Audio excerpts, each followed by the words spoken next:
Magandang araw ka TSKI! Salamat sa pagkakataon na muli kayong makasama at salamat sa Panginoon sa panibagong umaga na tayo ay kanyang ginising upang sa buhay tayo ay patuloy na makibaka. Sa ating aralin ngayon, mayroon akong ibabahaging isang kwento sa ating lahat. Isang ginang ang naospital at kailangan niyang maoperahan. Nang siya ay dadalhin na sa operating room, ganito ang sinabi niya sa mga nurse at doktor na mag-oopera sa kanya. Salamat po sa inyo. Alam ko pong gagamitin kayo ng Diyos para maging matagumpay ang aking operasyon. Kaya salamat po sa inyo. Napatigil ang mga nurse at doktor. Nagkatinginan at maluhaluhang nakingiti. Dahilan, sa loob daw ng ilang taon nilang paglilingkod sa ospital na iyon, ngayon lang sila nakarinig ng gayong klase ng pagpapasalamat. Ang pagpapasalamat ay isang mabuting pagtugon sa taong nagkaloob sa atin ng biyaya. Ito ay hindi lamang simpleng pagsasabi ng salamat, kundi isang pagpapakita ng pagpapahalaga sa kabutihang ating natanggap. Ang taong mapagpasalamat ay larawan ng kababaang loob at kabutihang puso. Nasisiyahan ang taong pinasasalamatan sapagkat nararamdaman niyang pinahahalagahan ang kanyang ibinigay. Bakit nga ba mahalaga ang pagpapasalamat sa ating buhay?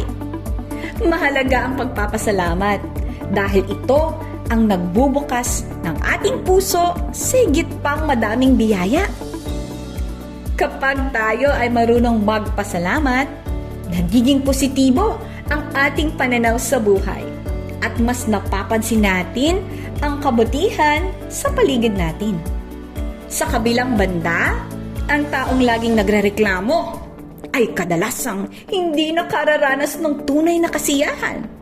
Dahil ang lahat ng bagay sa ating kapaligiran ay kaloob ng Diyos. Sa bawat araw na lumilipas, binibigyan tayo ng Diyos ng buhay, lakas at pagkakataon.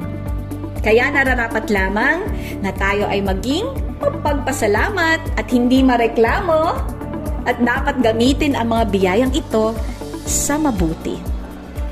Mga ka-TSKI, tandaan, sa katotohanan, marami ang hindi nakukontento sa kanilang pamumuhay kahit na tinatamasa na nila ang karangyaan.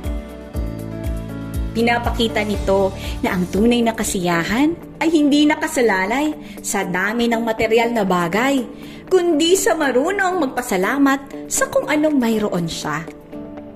Ikalawa, ipagpasalamat natin ang buhay sapagkat ito ay biyayang ipinagkaloob ng Diyos. Ipagpasalamat din natin ang ating mga tinatangkilik sa araw-araw tulad ng biyaya ng kalikasan, pagkain, inumin, hangin at kabuhayan na patunay ng patuloy na pagkalinga sa atin ng Diyos. Higit sa lahat, ipagpasalamat natin ang patuloy na pangangalaga ng Diyos sa ating buhay. Siya ang iingat at gumagabay sa atin sa bawat araw, lalo na sa mga tumatawag at patuloy na nagtitiwala sa Kanya.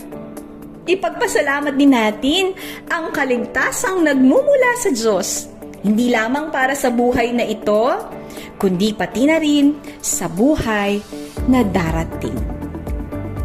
Ka-TSKI, ano ang mga bagay na ipinagpapasalamat mo sa Diyos sa ngayon? Ano-ano ang mga ito? Maaari mo bang bilangin? Sa pagtatapos, huwag tayong makalimot na magpasalamat. Maliit man o malaki ang ating natatanggap na biyaya o tulong. Ang pagpapasalamat ay hindi nasusukat sa laki ng natanggap, kundi sa puso na marunong kumilala sa kabutihang ibinigay. Maging ang mga problema ay dapat din nating ipagpasalamat, di ba? sapagkat ito ang humuhubog sa atin upang maging matatag at handa sa mga hamon ng buhay. Sa pamamagitan ng mga pagsubok, natututo tayong magtiwala, maging malakas, magtiyaga, at lumago bilang tao. Ang biyaya ng Diyos ay para sa lahat at pantay-pantay ito. Mahirap man o mayaman, lahat tayo ay binibigyan ng 24 oras araw-araw. Isang mahalagang regalong dapat nating pahalagahan. Ang pinakamainam na pagtugon sa mga kaloob ng Diyos ay ang pag-iingat at wastong paggamit ng mga ito para sa kabutihan. Sa ganitong paraan, naipapakita natin ang tunay na pagpapasalamat hindi lamang sa salita, kundi sa ating gawa at araw-araw na pamumuhay. Sa ating pagninilay, mga ka-TSKI, tanong, sa anong paraan mo maipapakita ang pagpapasalamat mo sa Diyos? Hanggang dito na lang at sa susunod na naman nating aralin. Maraming salamat, ka-TSKI!